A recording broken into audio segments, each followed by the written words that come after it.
Así es, Darío, gracias. Mira, estamos transmitiendo desde la ciudad de Bogotá con este tema de los presos políticos que termina siendo como la noticia siguiente después de la captura de Nicolás Maduro y es uno de los hechos más importantes y esperados por miles de familiares en Venezuela y fuera de Venezuela, porque también recordemos, hay cerca de 18 o 20 colombianos que aún siguen presos en las cárceles de Venezuela y sus familiares no tienen conocimiento sobre ese aspecto. Pero para hablar de ello nos acompaña Natacha Rojas, ella es docente de Derechos Humanos de la Facultad de Derechos Humanos de la Universidad Javeriana y también consultora sobre el tema que sabe bastante. Es una venezolana que se ha radicado en Colombia sobre este tema. Natacha, gracias por estar con nosotros en DNews. Es todo un gusto acompañarles. Muy bien, quiero preguntarte inicialmente sobre las cifras. Hay varias cifras que se están manejando de cuántos presos políticos habría tenido o tiene en este momento el régimen de Venezuela. Hay una cifra que habla de 800, otra cifra que es superior, que se acerca a los 1.200. ¿Cuál es la más cercana? ¿Cuál es la información que tienes al respecto? Bueno, recordemos que en Venezuela hay un gran problema que atraviesa todos los temas de la crisis y es la falta de datos institucionales y mucho menos lo va a haber sobre presos políticos, que además hay una negación constante de que existan. En este caso tenemos organizaciones como Foro Penal que habla de 800 personas y otras organizaciones que hablan de 1.200. Pero incluso se teme que la cifra pueda ser aún mayor porque se sabe de muchos casos de personas que no han querido reportar y no han reportado durante todo este tiempo la desaparición y la aprehensión de sus familiares. ¿Por qué no se ha reportado? Porque digamos que el régimen, sobre todo después del 28 de julio en la represión postelectoral, instauró una narrativa que le decía a las familias que si no lo hacían público, que si no lo reportaban, era mucho más fácil que se pudiese negociar internamente algún tipo de liberación. Algo que en la práctica nunca pasó, pero que no podemos juzgar de ninguna manera a las familias, porque creo que alguien que tenga una persona detenida bajo estas circunstancias va a hacer todo lo que le pidan con la esperanza de que sea libre. Entonces creo que con el tiempo, a medida que se vaya dando una transición, que es lo que deseamos, vamos a ir conociendo muchos más casos. Darío, Natacha está condicionada para tus preguntas desde Buenos Aires. Natacha, ¿qué tal? Un placer saludarte. Obviamente ha habido muchas veces en los últimos años donde el régimen de repente anuncia liberación de presos políticos, libera a algunos, otros no los libera, a veces anuncia una cosa y después no la cumple. Ahora, nunca en una coyuntura o en un escenario tan particular como el de ahora, de un régimen descabezado, por lo menos en cuanto a la cabeza que era Maduro, y claramente tutelado por los Estados Unidos. ¿Qué entendés que pueda estar pasando detrás de esto de anunciar una cosa, de cumplirla a medias? Bueno, como bien tú acabas de decir, este escenario lo hemos vivido en el pasado, pero nunca con las circunstancias y el contexto que estamos viviendo. Hay algo bueno, estos son más que especulaciones lo que estamos haciendo en ese momento, pero parte de nuestra tarea es tratar de construir hipótesis de lo que sucede. Y algo que se ha dicho en Venezuela desde hace muchísimos años es que incluso toda esta estructura represiva, como lo hemos visto, no es una estructura monolítica que respondía solo a la cabeza de Nicolás Maduro y Cilia Flores. En Venezuela había como una especie de feudos donde cada uno administraba intereses económicos, políticos e incluso tenía sus propios presos políticos. En Venezuela hay una expresión que era como que cada persona tenía un carcelero diferente y eso puede ser una expresión de lo que estamos viendo en este momento. No es como tan sencillo que se pueda negociar con una sola cabeza la liberación de los presos políticos. Sin embargo, eso también muestra esta misma coyuntura y la dificultad de lo que estamos viviendo. Los procesos no son sencillos, no son lineales y por supuesto, como acabas de mencionar, tememos que sea como en situaciones anteriores, que simplemente haya sido una forma de anunciar y mover a la opinión pública hacia otros temas. Y Natacha, por lo que, digamos, por el registro que hay allí desde Colombia, la lógica con la cual el régimen se ha dedicado en los últimos años a secuestrar gente, liberar a algunos, no liberar a otros, ¿cuál es? ¿Hay una lógica allí por la cual algunos los liberan y a otros no? Por la cual algunos son liberados y los vemos que de repente cambian de discurso y de posición después de ser liberados.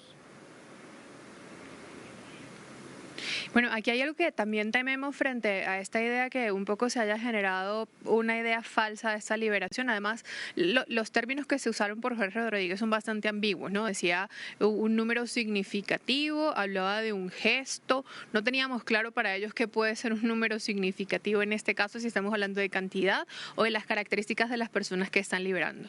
Y el segundo tema que nos preocupa mucho es eso también que mencionabas, que en Venezuela llamamos esa puerta giratoria, donde son liberadas algunas personas y son capturadas otras. Y esto no se ha detenido en Venezuela, y hay que recordar que desde el 3 de enero rige un decreto de conmoción exterior que aumentó, bueno, claro, en Venezuela no hay ningún tipo de garantías y el Estado es absolutamente represivo, pero suspende incluso otro tipo de garantías. Vemos que incluso han sido personas apresadas por celebrar o simplemente manifestar algún tipo de aceptación de la captura de Maduro. Entonces, digamos que las circunstancias son muy complejas y por eso vemos tanto temor dentro de la población, algo que es sumamente cruel con las familias de los presos políticos.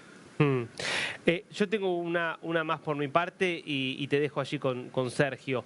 ¿Cómo es la vida o cómo era hasta aquí la vida del que era liberado? Porque a vos te liberaban por ahí si tenías la suerte, pero había otros presos que continuaban, la dictadura seguía, el acoso y el hostigamiento seguía. ¿Cómo definirías ese después de alguna manera?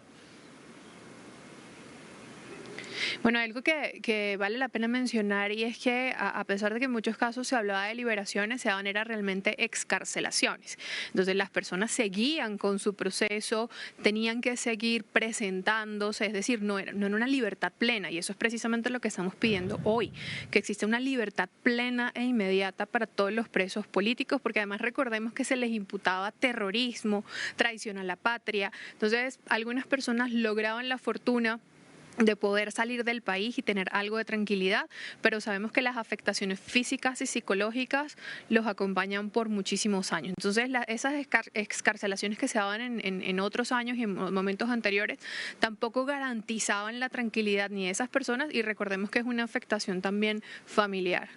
Natacha, justamente hablando de este punto ya de la salida, de estar presos, hablemos de durante estar en estas prisiones como el Helicoide, porque en Latinoamérica somos de memoria muy corta y se nos olvida todo lo que ha sufrido la población venezolana.